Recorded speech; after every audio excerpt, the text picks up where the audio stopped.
नमस्कार। स्वागत आप सभी का।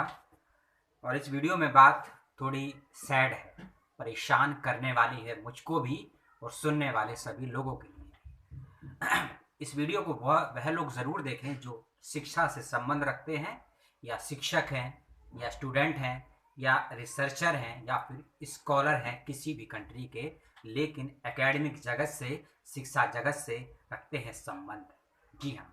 और यह वीडियो किसी एडमिशन, स्कॉलरशिप या फेलोशिप या प्रवेश प्रक्रियाओं, एडमिट कार्ड रिजल्ट को लेकर नहीं है यह विषय, और ये वीडियो शिक्षा को लेकर है।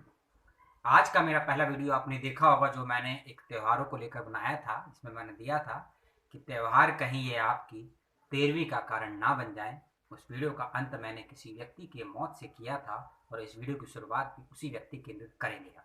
जी हाँ, पुनः आप सभी का स्वागत। कुछ दिनों के बाद वीडियो मिल रहा है, कारण आपको पता है फ़ोन नहीं था, हो चुका है चोरी, और यह फ़ोन भी कुछ घंटों के लिए मेरे पास में आया है, इसीलिए वीडियो शूट कर कर आपको दे रहा हूँ। बहुत लोगों से अपील की, 50 बार अपील की कि कुछ आर्थिक सहयोग मुझे दीजिए कि मैं एक पुराना सेकेंड हैंड फ़ोन ले सकूँ वीडियो शूट करने के लिए, लेकिन हो सकता है लोग मुझसे भी ज़्यादा आर्थिक स्थिति से बेहाल हैं, इसीलिए सहयोग नहीं कर पाए। उसको छोड़ देते हैं, आपको इस वीडियो में हम बात करते हैं। केंद्र सरकार की इस देश में UGC NET, CSIR JRF, ICPR, ICMR, ICHR, RJNF, JRF उंगलियां कम पड़ जाएंगी, इतनी छात्रवृत्तियां और फेलोशिप दी जाती है और दी जा रही है। याद रखिएगा, दी जा रही है, आज भी दी जाती है। और केंद्र से अलग हटकर कुछ राज्य सरकार की छात्रवृत्तियां भी छात्र छात्राओं को और रिसर्च स्कॉलर को प्रदान की जाती है। और इसके साथ ही साथ कुछ छात्र छात्राओं जिन्हें स्कॉलरशिप नहीं मिल पाती है, जो उसके लिए एलिजिबल नहीं है, या कई और आर्थिक कारण हो सकते हैं, परसेंटेज का कम होना भी हो सकता है, एज का ज़्यादा होना भी हो सकता है, ऐसे स्टूडेंट कुछ ना कुछ आर्थिक काम धंधा भी करते हैं अपनी पढ़ाई को जारी रखने के लिए और अपने भविष्य को बेहतर बनाने के लिए। और साथ ही साथ कुछ छात्र छात्राएं सरकारों के प्राइवेट एवं सरकारी कुछ परियोजना कार्यों अर्थात प्रोजेक्ट में भी काम करते हैं, अपनी पढ़ाई को मैनेज करते हैं। आप सोच रहे होंगे क्या मैं छात्रवृत्तियों की बात कर रहा हूं? जी नहीं। इन सब सुविधाओं के होने के बावजूद भी मैं दिल्ली में नहीं बल्कि देश में 2020 में 1991 का डेटा है, ये डेटा मेरा नहीं है, ये आईसीएमआर का ही डेटा है, और ये नेशनल क्राइम रिकॉर्ड का भी ब्यौरा है, national crime record bureau NCRB का भी डेटा है। उन दोनों की वेबसाइट पर जाके डेटा आप सर्च कर सकते हैं, थोड़ा मेहनत करिए। उसमें रिकॉर्ड है कि 2020 में अभी खत्म भी नहीं हुआ है, 1.5 महीना शेष है, सबसे ज्यादा स्टूडेंट्स ने आत्महत्याएं की है। 2000 नहीं, 1991 की बात कर रहा हूं। पिछले लगभग 29 वर्षों में सबसे ज्यादा आत्महत्याएं 2020 में की है छात्र छात्राओं ने और रिसर्च स्कॉलर में। आज मैं उसकी बात करूंगा और मैं उस चिट्ठी की बात करूंगा। और ये चिट्ठी, क्योंकि मौत होने वाले विक्टिम का मैं नाम नहीं ले सकता हूं, आईपीसी की धारा 100 और आईपीसी की धारा 189 मुझे इसकी इजाजत नहीं देती है। कुछ लोग नाम लेकर बात करते हैं, मैं कानून के दायरे में रहते हुए किसी चीज का उल्लंघन नहीं करना चाहता हूं, क्योंकि यूट्यूब भी ब्रॉडकास्टिंग के अंतर्गत आ चुका है। 9 नवंबर 2020 का भी आपने आदेश देख लिया होगा केंद्र सरकार का, जो राष्ट्रपति ने रात्रि में साइन करके और 10 नवंबर को लागू भी हो गया था। और 9 नवंबर 2016 को इस देश में नोट बदली हुई थी, और 9 नवंबर की रात्रि 2020 में ब्रॉडकास्टिंग का नया रूल रेगुलेशन पास कर दिया गया है। इसी नाते मैं यूट्यूब चैनल पर भी किसी व्यक्ति विशेष या संगठन का नाम भी नहीं ले सकता हूं, लेकिन बात तो करनी है और बात हम करेंगे, और एक शैक्षिक तरीके से बात करेंगे, क्योंकि बात हम शिक्षा की कर रहे हैं। यूजीसी का डेटा है 2017 और 19 के बीच का, उसकी वेबसाइट पर आपको सर्च करेंगे मिल जाएगा। एमएचआरडी जो कि बदल कर अब मिनिस्ट्री ऑफ एजुकेशन हो गई, उस पर भी डेटा मिल जाएगा, आप सर्च करेंगे आपको मिल जाएगा।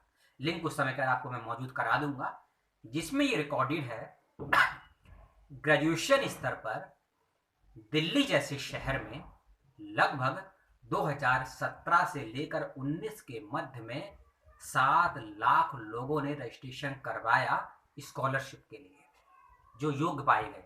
7 लाख से अधिक बच्चों ने रजिस्ट्रेशन करवाया स्कॉलरशिप के लिए।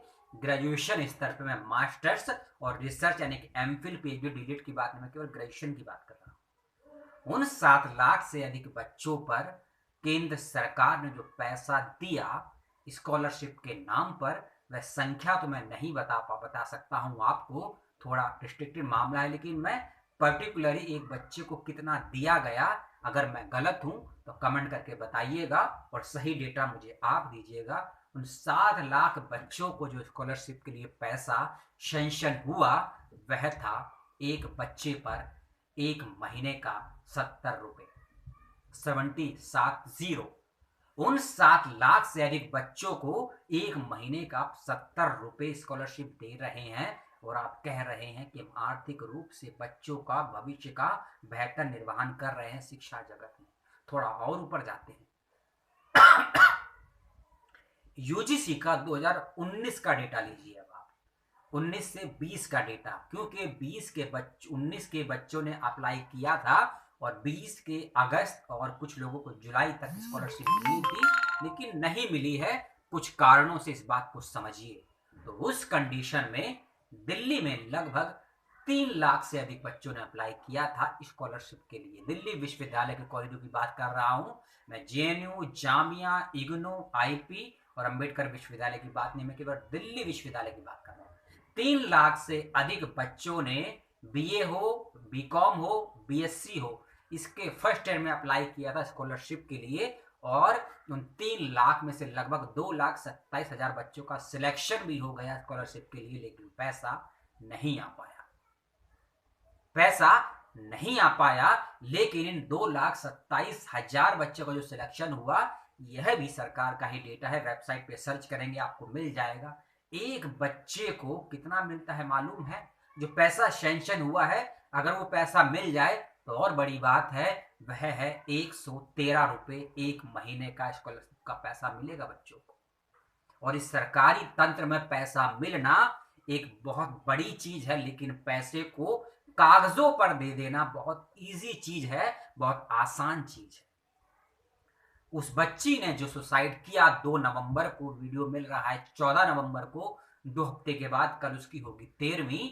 उस बच्ची को आदेश आया था सरकार की तरफ से कि आपने जो अप्लाई किया है स्कॉलरशिप के लिए, वह सैंक्शन हो गई है, आप शॉर्ट लिस्टेड हो गई हैं।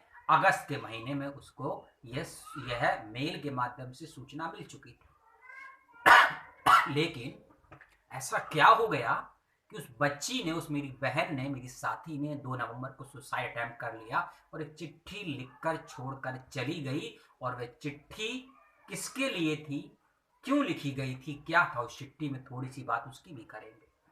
क्योंकि इस कोविड के दौर में वर्तमान चाहे केंद्र सरकारें हों, वर्तमान राज्य सरकारें हो, वर्तमान की केंद्र सरकार हो, या केंद्र शासित राज्यों की जुडिशरी हो, या फिर पॉलिटिकली विल पावर रखने राजनेताओं की फौज हो, उन सभी ने इस देश में लग्जरी एजुकेशन को बढ़ावा दिया। लग्जरी एजुकेशन से मतलब है ऑनलाइन एजुकेशन। और जब महाराष्ट्र के कुछ महाविद्यालयों, राज्य विश्वविद्यालयों में सर्वे किया गया तो पाया गया कि लगभग 53% तक ही लोगों के पास, स्टूडेंट के पास फोन है। यानी कि 53% बच्चों के पास ही फोन है, और उन 53% में से केवल 33% लोगों के पास स्मार्टफोन है। और जब लैपटॉप की बात आती है तो वह आंकड़ा रहता है केवल 17%, 17 पॉइंट कुछ परसेंट। यह भी महाराष्ट्र सरकार की वेबसाइट पर आपको मिल जाएगा, शिक्षा मंत्रालय पे आप सर्च कीजिए, आप थोड़ा रिसर्च कीजिए, वहां से मिल जाए। यानी कि 17% और 53% लोगों के पास जो तकनीकी सुविधाएं हैं, उन लोगों के लिए शिक्षा है आपकी। और यह शिक्षा जब दिल्ली में आती है, जब दिल्ली यूनिवर्सिटी में सर्वे करवाया जाता है, तब पाया जाता है कि लैपटॉप वाले स्टूडेंट जो शिक्षा लेते हैं ऑनलाइन माध्यम से, उनकी संख्या है 27%। और कहते हैं कि हम ऑनलाइन शिक्षा के माध्यमों से बच्चों को शिक्षा देने का कार्य कर रहे हैं। बच्चों को जो मानसिक प्रेशर दे रहा है हमारा एजुकेशन सिस्टम, हमारी मिनिस्ट्री ऑफ एजुकेशन, हमारे मिनिस्टर ऑफ एजुकेशन मिनिस्टर और हमारी केंद्र शासित सरकारें और सेंट्रल मिनिस्ट्री और विधानसभाएं, इन सब के ऊपर सजा का क्या प्रावधान होगा, क्योंकि आईपीसी का आर्टिकल 48 यह कहता है कि शिक्षा की जिम्मेदारी राज्य और केंद्र सरकार की सबसे पहली जिम्मेदारी है, और यदि इस आर्टिकल 48 का उल्लंघन राज्य करता है या केंद्र करता है, उस पर कार्रवाई करने की सबसे प्रथम जिम्मेदारी इस देश के सुप्रीम कोर्ट की है। लेकिन कौन अपनी जिम्मेदारी को निभा रहा है, और यदि कोई अपनी जिम्मेदारी को नहीं निभा रहा है तो उसके लिए एक जन आक्रोश, एक जन आंदोलन, एक विचार की, एक विमर्श, एक कॉमन डिस्कोर्स क्यों पैदा नहीं हो पा रहा है? क्या हम वेट कर रहे हैं कि आपकी बहन की या मेरे भाई की, मेरे किसी सगे संबंधी की मौत होगी इस शिक्षा के तंत्र और शिक्षा की गलत नीतियों के इम्प्लीमेंटेशन की वजह से, तब हम कुछ करेंगे, या हम आज और अभी से कुछ करेंगे? कौन लेगा जिम्मेदारी इन सवालों की? मेरी बातें आपको सुनने में बहुत अच्छी लग रही है क्योंकि मैं भाषण बेहद अच्छा देता हूं, ऐसा कुछ लोग कहते हैं। मैं ये भाषण नहीं दे रहा हूं। उस चिट्ठी को सर्च कीजिए, नेट पर मौजूद है, मिल जाएगी। मैं लड़की कहती है चिट्ठी में कि मैं पढ़े बिना जीवित नहीं रह सकती। यदि मैं एक दिन भी ना पढ़ूं, मेरे मुख में खाना नहीं जाता है, सांस लेने में तकलीफ होती यदि मैं नहीं पढ़ूं। लेकिन मेरे लिए पढ़ना मेरे परिवार के लिए आर्थिक तंगी या आर्थिक बोझ का सबक बन रहा है। क्यों वह बच्ची परेशान है? वह तो पढ़ना चाहती, लेकिन उसके पढ़ने की वजह से उसके परिवार को आर्थिक समस्याओं से जूझना पड़ रहा है। अब किस प्रकार की आर्थिक समस्या? क्योंकि इस कोविड के दौरे में मैंने बताया विश्वविद्यालय बंद हैं, महाविद्यालय बंद हैं। नवंबर के महीने में कुछ विश्वविद्यालयों को रिसर्च स्कॉलरों के लिए खोला जरूर गया, लेकिन उन सभी स्नातक, परास्नातक, ग्रेजुएट, अंडर ग्रेजुएट या पोस्ट ग्रेजुएट स्टूडेंट्स का क्या, जो स्मार्टफोन के कारण, लैपटॉप, पीसी के कारण या फिर किसी ऐसे डिवाइस के कारण ऑनलाइन शिक्षा नहीं प्राप्त कर पा रहे हैं, उनका जो मानसिक शोषण हो रहा है, जो साइकोलॉजिकल प्रेशर पड़ रहा है, और जो इस प्रकार के आर्थिक समस्याओं से जूझ रहे हैं और बच्चे सुसाइड कर लेते हैं, उनके विषय में कोई शिक्षा मंत्री क्यों नहीं कहता? क्योंकि इस देश का तंत्र कागजों पर बच्चों को आत्मनिर्भर बनाना चाहता है, लेकिन उस आत्मनिर्भर बनने के मार्ग की सुविधाएं, तकनीकी तंत्र, तकनीकी सुविधाएं और उसके साथ साथ काउंसलिंग जैसी बेहतरीन सुविधाएं हर विश्वविद्यालय तो छोड़ दीजिए, किसी स्कूल में देखने सुनने को मिल जाएं तो गनीमत है, मैं सलाम करता हूं आपको। इस देश में लाखों नहीं करोड़ों की संख्या में वैकेंसीज खाली हैं, काउंसलर्स की, स्कूल लेवल हो, आंगनवाड़ी लेवल हो, प्राथमिक महाविद्यालय हो या विद्यालय हो या फिर उच्च स्तरीय विश्वविद्यालय, काउंसलर्स के करोड़ों पद खाली है। आप कहेंगे सरकार तो लाखों नौकरियां नहीं दे पा रही है, और मैं करोड़ों की बात कर रहा हूं। इस देश को समझिए और इस देश के गांव को देखिए, तब आपको पता लगेगा कि इस देश में बिहार भी है, इस देश में झारखंड भी है, इस देश में कर्नाटका भी है और इस देश में उड़ीसा भी है।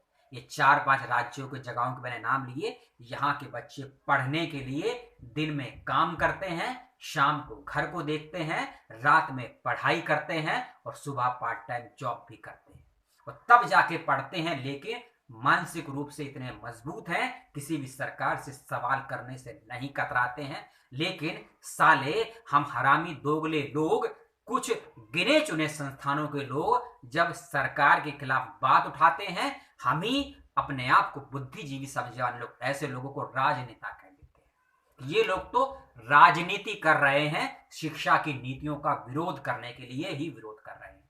शिक्षा की नीतियों पर बात एक शिक्षित व्यक्ति ही कर सकता है, और राजनीति पर बात राजनीति की समझ रखने वाला कर सकता है। लेकिन एक शिक्षित व्यक्ति हर किसी विषय पर कुछ ना कुछ समझ जरूर रखता है। उस चिट्ठी में और लड़की क्या लिखती है? क्योंकि उस चिट्ठी से पहले उसको एक अल्टीमेटम दिया गया था कि 7 नवंबर 2020 तक आप छात्रावास को खाली कर दीजिए। और जैसा कि मैंने कहा कि मैं महाविद्यालय का नाम नहीं बता सकता हूं, विश्वविद्यालय जरूर बताया है, लड़की का नाम नहीं बता सकता हूं, आईपीसी की धाराओं का उल्लंघन हो जाएगा। एक अल्टीमेटम मिलता है कि 7 नवंबर तक हॉस्टल खाली कर दीजिए, क्योंकि वह लड़की हॉस्टल में रह रही थी और हॉस्टल में थोड़ी बहुत सुविधाएं जरूर हैं बशर्ते घर की, क्योंकि दिल्ली में यदि आप पीजी लेकर रहते हैं, क्योंकि मैं स्वयं रहता हूं और कई वर्षों से रह रहा हूं, एक महीने का सिंगल बच्चे का खर्चा 10,000 से अधिक आता है। कम से कम बताया है 10,000 जब बच्चा आउट ऑफ कैंपस रहता है।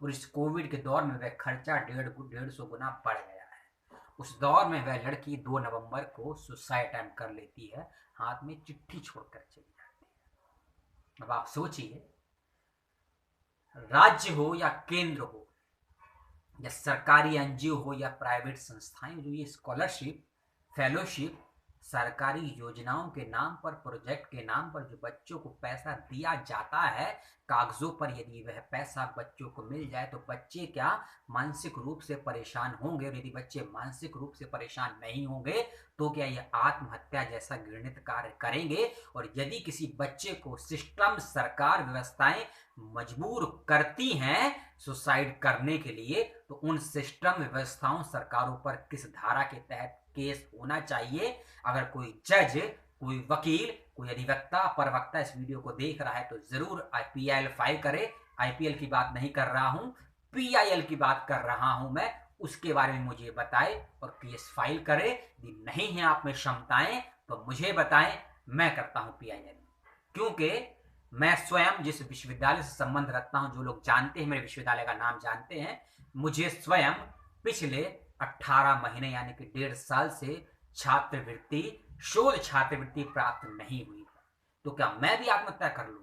मैं ये नहीं कहता हूं कि वह बच्ची कमजोर थी इसीलिए सुसाइड करा और मैं मजबूत हूं इसीलिए नहीं कर रहा हूं, लेकिन छात्रवृत्तियां इस देश में लाखों लोगों की, लाखों लगभग 4-5 महीने से रोकी गई हैं, करोड़ों बच्चों की। उसमें से एक मैं भी हूं। मैंने भी अपने विश्वविद्यालय के कई अधिकारियों से, कई शिक्षकों से बातचीत भी की, मेल भी किया, लेकिन ढाक के 3-5 कोई रिस्पॉन्स नहीं आया है। लेकिन ये छात्रवृत्तियां रोकने के लिए सरकार को इच्छा कैसे आती है? क्योंकि छात्रवृत्ति का तो पैसा रोक लेते हैं आप, लेकिन चुनाव प्रचार के नाम पर पैसा खोद खोद के निकालते हैं। फिल्मों के प्रमोशन के लिए पैसा खुद खर्च कर निकालते हैं। किसी भी स्पोर्ट्स के प्रचार प्रसार के लिए पैसा खोद खोद कर निकालते हैं। और एडवर्टाइजमेंट जगत में खरबों रुपया खर्च होता है प्रचार प्रसार के नाम पर। लेकिन शिक्षा तंत्र की हालत पिछले 9 महीने में कितनी बद से बदतर हो चुकी है, इसके ऊपर शिक्षा मंत्री कहना नहीं चाहता। एक हाइपोथेसिस में शायद जीता है या जी रहा है वर्तमान भारत का शिक्षा मंत्रालय, जिसे केवल ऑनलाइन शिक्षा प्रणाली दिखती है, लेकिन वह ये नहीं देखती है कि कितने प्रतिशत बच्चे भारत में ऑनलाइन शिक्षा ना लेने के बावजूद सुसाइड कर चुके हैं या करने वाले हैं या मानसिक रूप से परेशान हैं। सरकारें नहीं करेंगी ये मैं भी जानता हूं, पब्लिक करने नहीं देगी मैं यह भी जानता हूं, मौत हो रही है, होती रहेंगी यह भी जानता हूं। बस मैं इतना जरूर जानना चाहता हूं कि अगली मौत किसकी होगी, और उम्मीद करता हूं अगली मौत आपके ही किसी घर के व्यक्ति विशेष की होगी, तभी आपके अंदर वह पीड़ा जगेगी जो शायद आज मेरे अंदर है।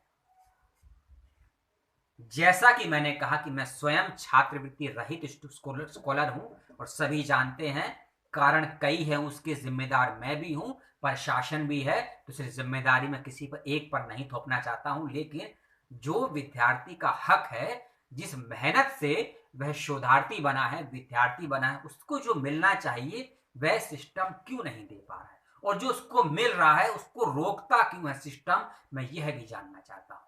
तो इस वीडियो में ये मैंने कुछ बात रखी, कुछ डेटा बताए, सरकारों पर सवाल उठाए, और उन सभी विद्यार्थियों, शोधार्थियों और शिक्षकों से मेरी अपील कि आपके भी विद्यालयों, महाविद्यालयों और यूनिवर्सिटीज में बच्चों की छात्रवृत्तियां रुकी हैं तो उनको जल्दी रिलीज कीजिए। बच्चों पे जो मानसिक दबाव है पढ़ाई का, करियर का, उनको रिलीज करिए। बच्चों पे जो प्रवेश परीक्षाओं का और परीक्षा के बाद का जो परिणाम का प्रेशर है उसको रिलीज करिए, परामर्श दीजिए, काउंसलिंग दीजिए, क्योंकि एक बच्चे की मौत भी आपके सिस्टम को फेल करती है, क्योंकि सिस्टम आपका फेल नहीं हो चुका है।